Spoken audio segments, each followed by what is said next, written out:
Okay, good afternoon. Can everybody hear me good? Yes. All right, thank you. Welcome to our first Beef Lunch and Learn series by Prairie View A&M University. My name is Joseph Romeo Ozuna. I'm the Ag and Natural Resource Agent for the Cooperative Extension Program for Stark County and Hidalgo County. Today's presentation and topic will be carrying capacity and pasture techniques. The guest speaker that I have today, his name is Mr. Jose de la Luz Pepe Martinez. He is a grazing rangeland specialist with NRCS, and he was gracious enough to come from Kingsville over here to Stark County so that we could do this topic for you on this Beef Lunch and Learn series. So again, I want to thank you all for being on. I want to thank Ashley Pellerin, our livestock specialist, for assisting with the program and the technical part of it. We want to thank our program leader as well, Dr. Clarence Bunch, and all our associate directors and administration. So with no further ado, I'm going to go ahead and let Mr. Martinez start the presentation.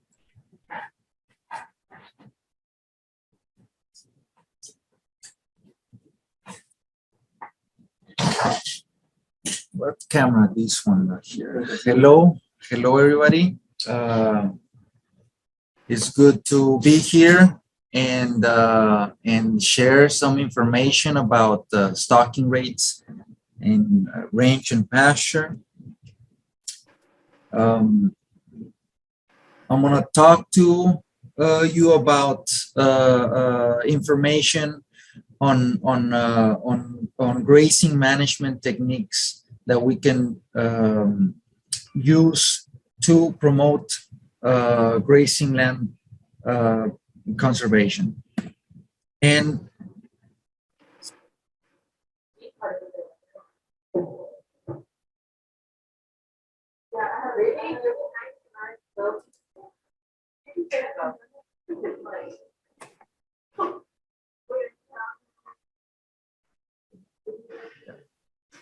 I want to share with you a map. Are they looking at this? Yes. Can you all see the? Can you all see the map? The slide No, it didn't advance. The what? We're still looking at the first page. Yeah, there it has to be this one. What about there? Yep, perfect.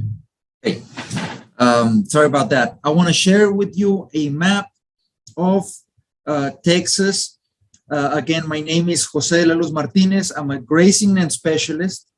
I work for the NRCS, the Natural Resource Conservation Service, but we grazing land specialists are a liaison for Texas Grazing Land Coalition, which is divided into regions. I serve the South Texas region, but I know you guys are from all over the state. So this is the areas where my co-workers regions are, and outstanding individuals, real passionate about what they do. Please give them a call, and you're going to have good quality technical assistance.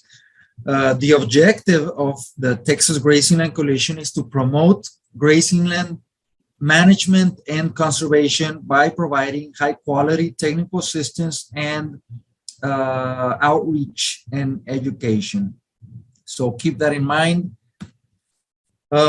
These are the topics to discuss. I'm going to go over them fairly fast. So if you guys have any questions, just feel free to interrupt along the way. We're going to talk about stocking rates, harvest efficiency, grazable acres, cow efficiency, growing seasons, introduce grasses, and additional monitoring tools. Starting with stocking rates, which is how many animal units are in a given amount of land in a given amount of time. This is measured by acres per animal unit. If it's not described to be acres per animal unit month or acres per animal unit day, then it's supposed to be acres per animal unit in a year. In this example, stocking rate happens to be the biggest factor affecting the results or the success on any grazing management program. So it's basically the stocking rate. How many mouths are you going to put in your pasture? How many acres per animal unit? In this example, divided by a fence, we have the the carrying capacity on one side of 50 acres per animal unit, and on the other side of the land, we have 5 acres per animal unit. These are the same soils, the same rainfall, with just different management. Now, it is important for us to tie the stocking rate to the carrying capacity. The carrying capacity is how much food we have in the land, and the stocking rate is how many mouths are we going to put in that land. Like I said, extremely important factor in the success of any operation. Now, there are different types of grazing pressure. I've had the ability to cover 20 counties of South Texas. So I've seen a lot of different country and meet a lot of different grazing land managers, real cool people, outstanding land stewards, most of them. But if I can pinpoint a number one problem that I see in my region is that they have the wrong idea of how many animals the land can support. So overgrazing in this region is pretty common. The problem with that is that if we overgraze our land, we are going to have a detrimental effect in the overall ecology of the land, and we are going to be more than likely losing money if we do. On the other side, with low grazing pressure, we're gonna stock the land with just a few animals, knowing that we're not going to do a lot of, there's not going to be a lot of grazing pressure. We're also going to lose money doing that. So it's really easy to overstock, just put more animals. It's really easy to understock, just keep a few animals. It is right in the middle where it's interesting. It's an art and a science of grazing management to have enough animal units in the land to harvest the proper amount of forage without having a detrimental effect in the plant community on a sustained basis, year after year, regenerating the land, optimizing our forage production year after year. That's the phase that we wanna be in. What are tools that we can utilize to reach that happy medium? There is a good rule of thumb to leave. Maybe you guys have seen this picture before. It's pretty common to leave 50% of the forage produced in the year. So leaving 50% of the grass does not mean that we're allowed to harvest the other 50%. We are allowed to utilize only 25% of the forage because the other 25% is going to be lost by trampling. Cows are going to step on, lay on, they're going to urinate there, they're going to defecate. Insect damage is big in some years.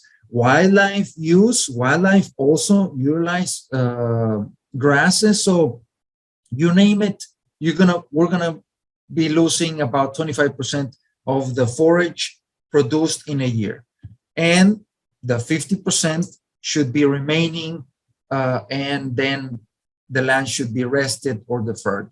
This is not only to have enough stored energy in the root system to respond back next year or after the ferment or after growing season, but the healthy root systems are the true treasure of our land. They are going to they're not only to store energy, but they are going to help in plant development and reproduction. They are going to decrease soil erosion. They're going to increase soil fertility and maintenance. They're going to increase water infiltration and conservation, and they're going to stabilize soil temperature. This last one is very important because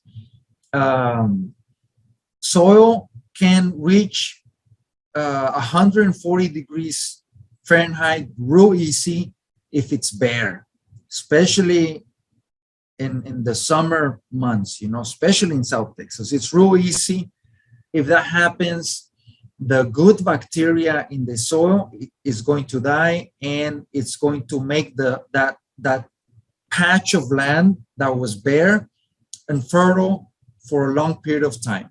So we want something covering that soil at all times. We want organic matter to be a part of our grazing land. We want for our land to be able to harvest rain. It doesn't matter how much rain you get. It matters how much rain you can harvest after a precipitation event. So having healthy root systems is going to help you harvesting that rainfall. So again, leaving 50% of the forage is going to help you with the overall ecology of the land. Now, if stocking rate happens to be the most important factor affecting success in your grazing operation, if overgrazing is a pretty common practice here, then we have to have tools to determine a correct stocking rate. What are right ways to determine a correct stocking rate in your land? One is to monitor your grazing land by doing a forage inventory, which will quantify the forage biomass pretty accurately. It's going to tell you the density of desirable and undesirable plants. This is very important too, because I did a forage inventory last week in UDSA County. I don't know if you know the grass Sacawista. It's pretty rough when it matures. We had about 5,000 pounds of Sacawista.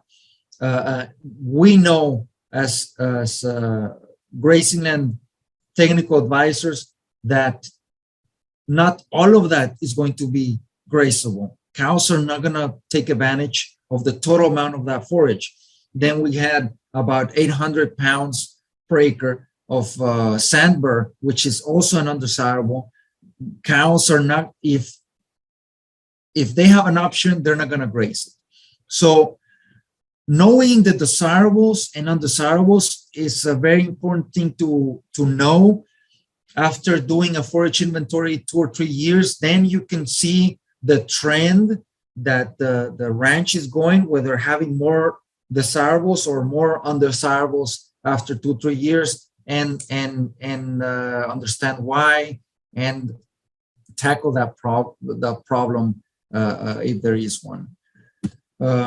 Also quantify percent bare ground, which the same thing after doing a forage inventory 2-3 years after, see where you're at in the percent bare ground of your land. Forage inventories are really important. Let us know. Our technical grazing land specialists can help you with that. Your NRCS, local NRCS office can help you with that. But I can show you some other ways for you to know more or less the forage production you're having in your land. This is more or less how a Dobermeier square is going to look on the land, and the amount of forage that is existing there. That's 300 pounds of dry forage per acre. That's 1,000 pounds, and the other one is 1,000 pounds of dry forage per acre. Now, these 1,000 pounds produced, if that's the total amount of production in a year, if we do this, let's say in the fall, we know that that's going to be more or less the total amount of forage produced in that year. Of that 1,000 pounds, how many pounds are we allowed to harvest without having a detrimental effect in the plant community? 50, right? That's a quarter of the total production. So that's how 1,000 pounds look. That's how 2,000 pounds look. And out of the 2,000 pounds, we're allowed to harvest a quarter. So, did I say 50? I'm sorry, that's 25 on the 1,000 pounds. And it's 500 pounds of dry forage that we can harvest in this plot with 2,000. And that's how 3,000 pounds of dry forage per acre looks like on the right, which is not hard to achieve. Now, if you have a piece of land where half of the pasture has 2,000 and the half of the pasture has 3,000, then you know that the production in your land total, it's 2,500 pounds of dry forage per acre. Again, let us know if you need assistance with the grazing plan, with the forage inventory in your land. Another way to determine a correct stocking rate are photo points and grazing enclosures. I mean, they say a picture is worth 1,000 words.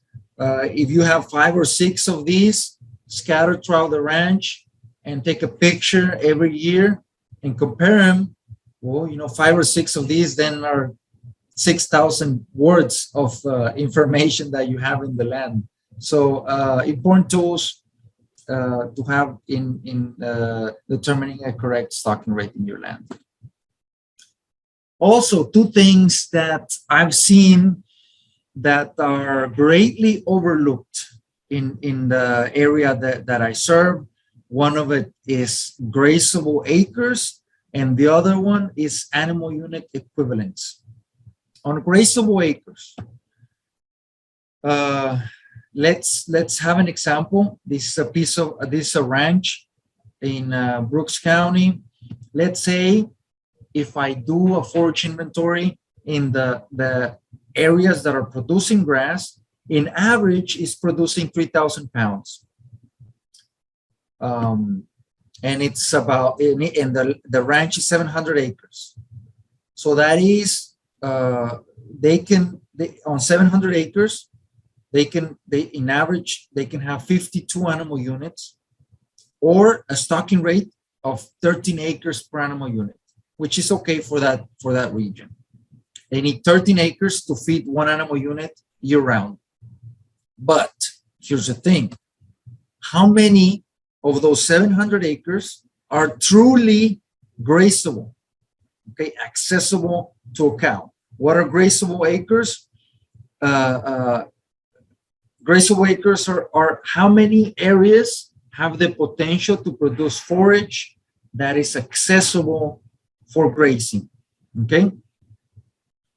So, just common sense, things. One of the factors is slope. The steeper the slope, the less cows are going to access it, right? From 0 to 10, they're going to access it, but 11 to 30, then you have a reduction, 30%, the 30 to 60, then you have a reduction, 60%, and over 60%, cows are not going to access that land, right? So take that in consideration, determining the grazable acres or stocking rates. Heavy brush, also, I mean, it's gonna be greatly upon the land manager's discretion. But I mean, if you see a patch that looks like this, cows are not gonna access there unless they're desperate, and you don't want to get to that point. So all of that, I would determine it as ungrazable, even though there's grass there, but we don't want to put a cow in a position of desperation that needs to go in there to graze. Infrastructure, again, common sense. All the houses, hunting camps, roads, holding pens, watering facilities, 1 mile of a 20-foot road, it equals 2.4 acres. So this, it adds up, especially on big ranches, and this should be common sense. But truly, people, I mean, they don't account for it. Ponds, water structures, even if they're dry, they're not as reliable. They're not going to produce forage. They're going to produce foliage, which are weeds and so forth, but most of them are not going to be of any value to our grazing animals. And then distance from water. This is different in the nation, but a cow in South Texas is not going to travel 3/4 of a mile from a watering area, especially in the summer months. So everything that's 3/4 of a mile from a water, we're not gonna count it because it's not as reliable as the rest, And again, we don't want to put a cow in that situation. If you do, then she's in a dire need of eating forage, and she's gonna be stressed. This is an example of how we can map the watering diameter on a piece of ranch, where the center of those circles it's a reliable water source. So everything that it's outside of those circles, we should not consider it as grazable, and should do something about it so we can increase the grazing distribution of our grazing animals. Go back to our example. Total 700, but how many of those are grazable? This was in Brooks County, so it's pretty flat. We're not gonna reduce any acres because of slope. Cows can eat all of that in that slope. But heavy brush, 75 acres. There's brush so thick that it's not gonna let a cow access to it, even though there's grass being produced somewhat, in those acres. Infrastructure,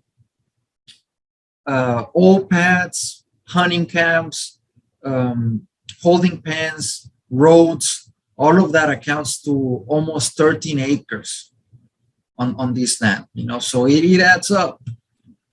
Ponds, again, I mean, big ponds, even if they're dry, they're not going to produce forage that is of value to our animals. So 9 acres are going to be lost because of free water. And then the distance from water. the center of those circles, again, is a reliable water source. Everything outside, it's not gonna be grazeable. So 48 acres. So that's 145 acres that are not grazeable. So it adds up, right? Instead of a 700 acre, you have a 700 acre ranch, but only 555 acres are truly grazeable. If we have that 3,000 pounds of forage, then you can have 41 animal units, or the stocking rate 17 acres per animal unit instead of 13 acres. That is 11 animal units less on once you determine the grazeable acres. Again, this should be common sense, and 11 animal units is not a tremendous amount of animal units, but if you have that surplus of animals, of mouths year after year, you're going to be decreasing in the forage production, and you're going to have an unhealthy range trend through time, through the years. Okay, animal unit equivalents. I've been talking about animal units. What is an animal unit?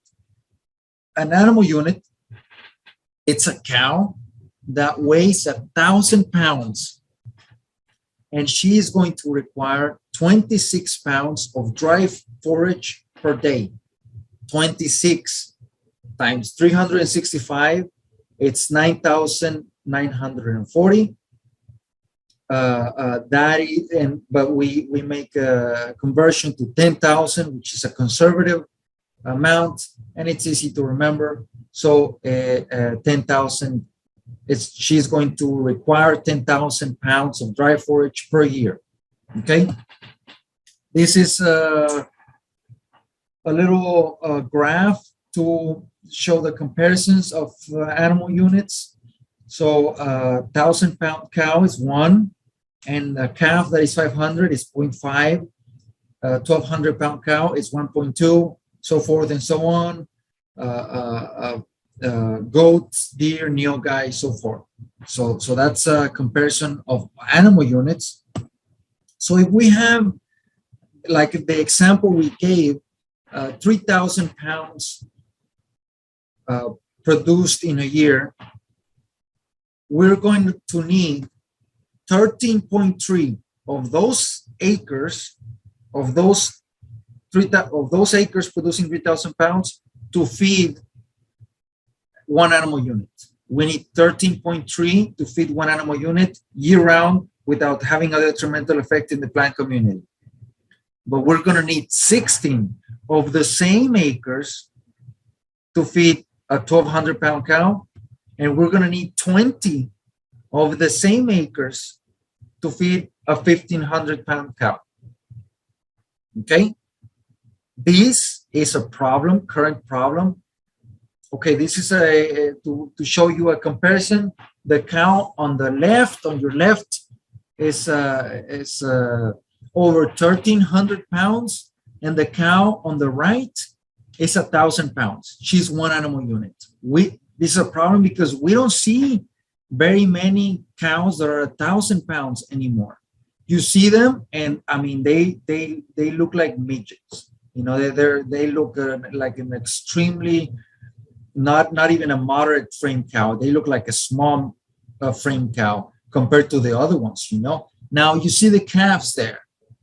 The red one is the calf of the red cow, and the dun one is the calf of the dun cow.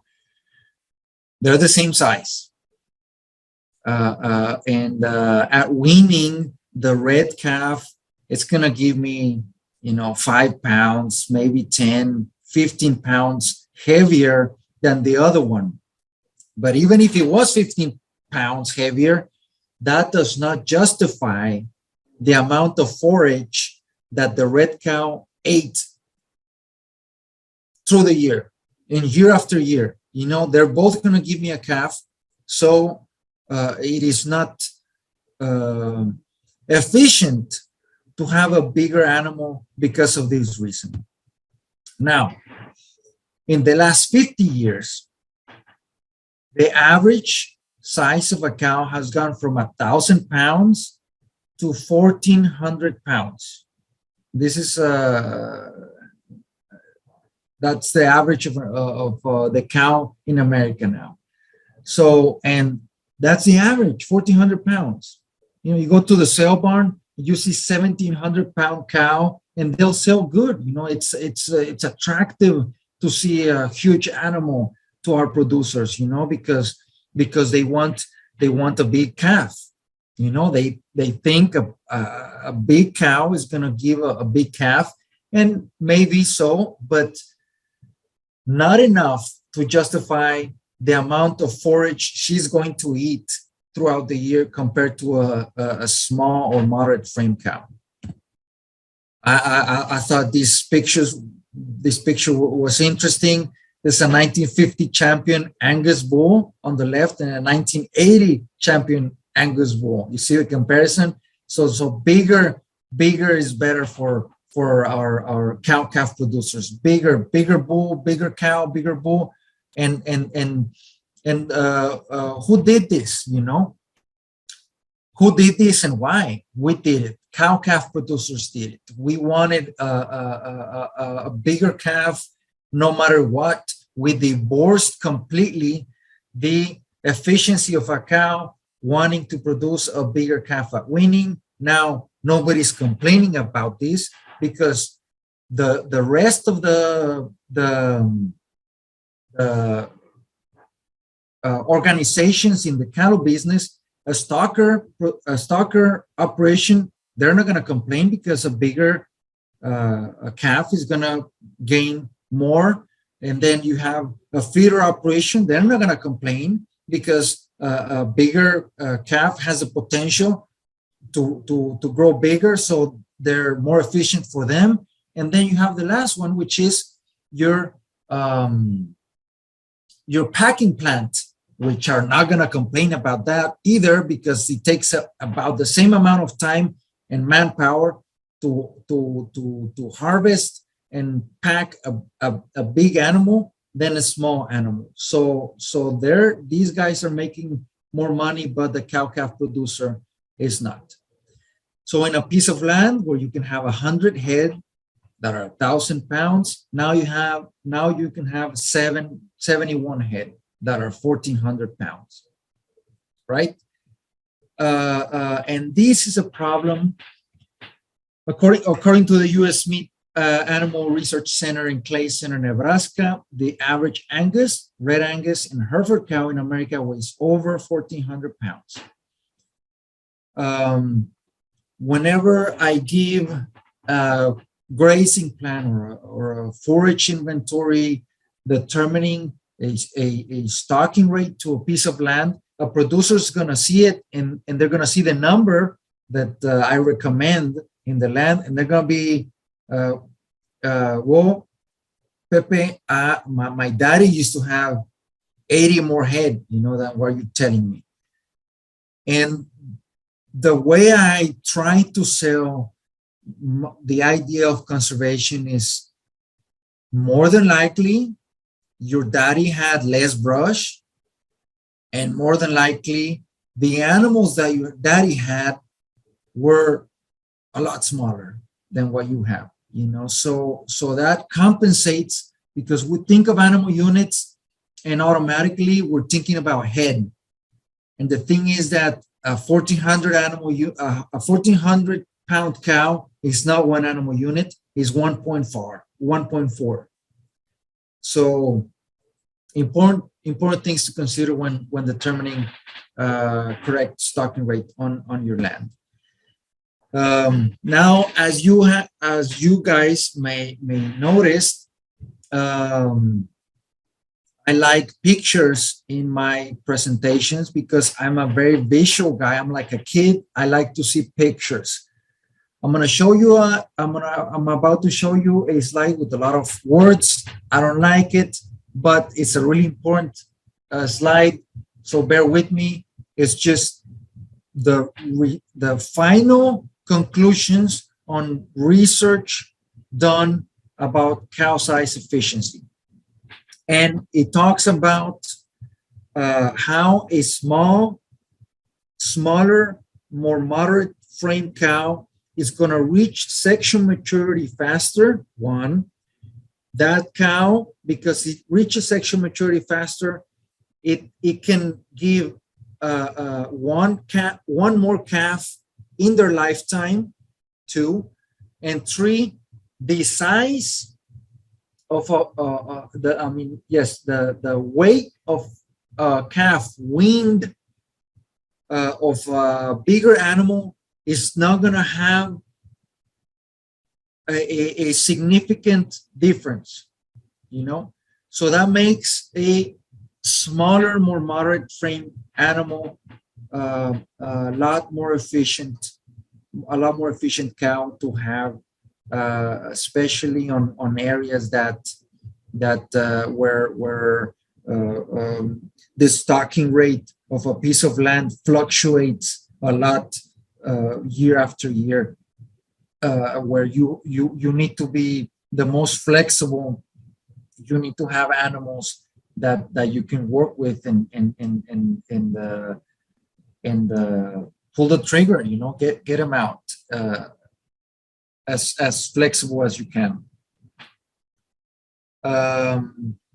The last one, no significant difference between cattle weighing 1,000, 1,100, 1,200, 1,300, and 1,400 pounds on reference to weaning weights of calves produced. Okay. Now, growing seasons are an important factor to know. This is going to be different depending on where you are in the state, but this is how our grasses grow in South Texas. We don't have cold season grasses. I mean, unless on draws and on shaded areas, but they're not as reliable. Our grasses are warm season. So the warm season grasses in your piece of land, are going to behave more or less like this, where we have two growing seasons, one of them in May and the other one in September. Now, our rainfall events happen to be more or less, April, May, and then September happens to be our hurricane season in South Texas. So we either get a bunch of rain or we don't at all. But other than rainfall, the biggest factor affecting forage production is soil temperature. During the summer, our soil is too hot to produce forage, and during the winter, our soil is too cold to produce forage. So during the spring and the fall, the soil temperature reaches an optimal temperature. Grasses are going to increase the metabolic rate and produce forage the most out of the year. This is important information to know to determine calving season. For example, you want your cows the fattest when they calve, because from then on, they're gonna decrease the body condition score, right? So that you want your cows calving either in May, which is spring calving season, or in the fall, or in September, October, which is fall calving season, because they have they should be at their optimum body condition score. Now, a good drought plan, if you can see here, almost half of the production of the year is done in April, May, and June. So if precipitation should fall below normal by July the 1st, then you should do something. Stocking rate should start to decrease somehow, because even though you have a tremendous amount of rainfall after July 1st, you're not going to have the explosion of forage production the rest of the year. Introduce grass in South Texas. I'm going to go over this real quick. It may pertain to the piece of your property The four grasses, introduced grasses that have the biggest effect in South Texas are buffalo grass, Bermuda grass, guinea grass, and old world blue stems, mainly Clever and King Ranch blue stems. These grasses tend to create a monoculture, making them a topic of controversy. Now, whether if you don't like them, you're going to call them invasive, aggressive, a nuisance. But if you like them, you're going to call them productive, prolific, and hardy. You know, so whatever adjective you use to describe them, you're right. They hail from this map shows the temperature, average rain. Average temperature in the world. They hail from Africa, Middle East, India, and a region of Asia, either or. You know, so these regions are hotter than South Texas. Not only they're hotter. This is a map of an annual rainfall, average annual rainfall in the world. Not only they're hotter, but they're drier. Africa, Middle East, India, and parts of Asia. So these grasses come from a world where it's normal to find 120-degree weather.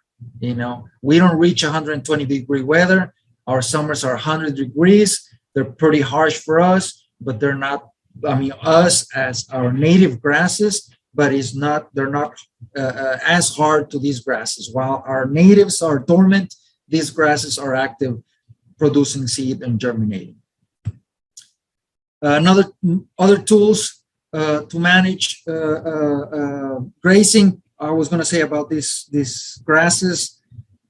If you have them and you like them, that's good. If you have them and you don't like them, it is more cost efficient to work with them than to fight them because of it. They're that hardy. Grazing management tools on monitoring livestock, well soil survey real quick, and the NOAA forecast. Monitoring the livestock, calving percentages, weaning weights, body condition scores, which is a measure of fatness in cows, 1 being extremely thin and 9 being extremely fat. 5, it's optimal for your cows, is where they're more efficient. 4 is borderline, but heifers should calve at body condition score of 6. This is important for rebreeding, calf survival, colostrum quality, and you should monitor as a group, but treat your cows individually. On monitoring the livestock, monitor cattle droppings. If you see the fecal samples like these, is good because you should have a crude. They should be harvesting forage with a crude protein of over 20% and the digestibility of 70 to 80%. If you see the fecal matter like this, it's still good. Supplementation is not required for mature cows. Crude protein of 10 to 17%, digestibility of 61 to 67%, which is still really good. If you start looking at fecal matters like these, mature cows are maintaining a minimal weight gain, maintaining and minimal weight gain on younger animals. Crude protein of 6 to 9%, digestibility of 58 to 63%.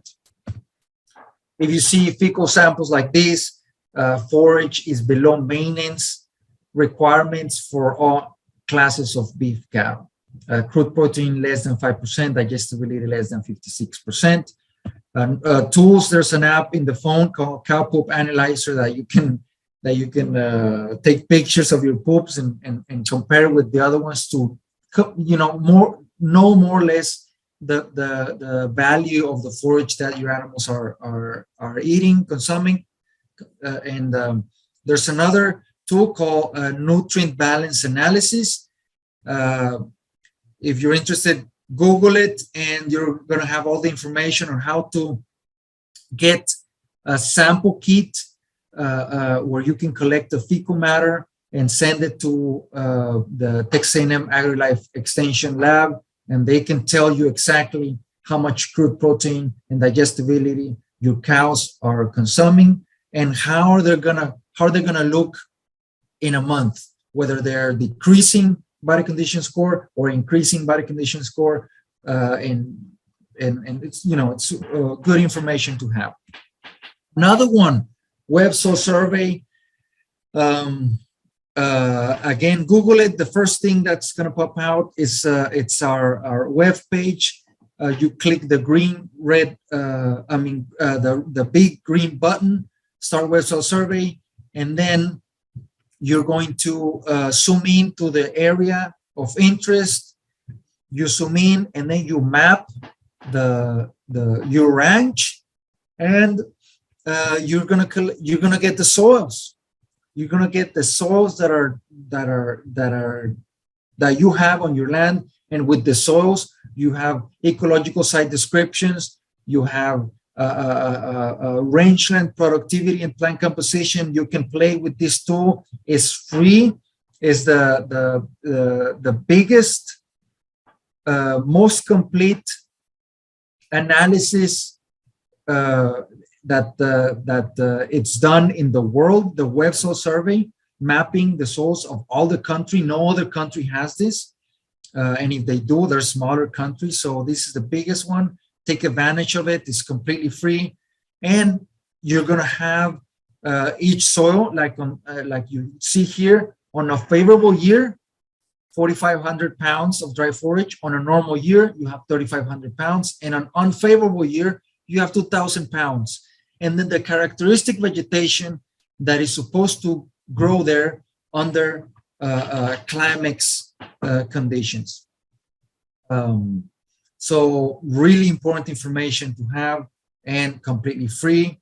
And at the end, you can come up with a booklet of your ranch and tell you all the information that you just collected from the page. Another really good tool that our parents didn't have is the NOAA Forecast, National Oceanic and Atmospheric Administration of America. You can tell the forecast. This is the forecast of from 6 to 10 days, from May 8th to the 12th. We're going to be hotter than average, than when we were at this time in average for the last 50 years or whatever. And then we're going to have normal precipitation during these 6 to 10 days in average for this time. And then you add some monthly temperature, and then a seasonal outlook, 3 months. So monthly, we're still going to be hotter the next all May, and we're going to be below annual rainfall during the month of May. And then May, June, and July, we're going to be slightly hotter here in South Texas, a lot hotter in the Panhandle, but we're going to have equal chances in Texas, and we're going to be below in the Panhandle. So important information to have, free of access. Our parents didn't have this, and I hate to be the bearer of bad news, but it doesn't look like a good spring coming up, good spring or summer. But we're used to it, In conclusion, know how much forage biomass you have. Important information to have. Monitor this number to know the range health trend and make adjustments to your stocking rate accordingly. Be very flexible. Don't think about reducing your herd that much, and be ready for the next round. And with that, is there any questions? This is my contact information. Please send me any information, comments, questions you have about this topic or other topics that would be of interest to to you or to other landowners.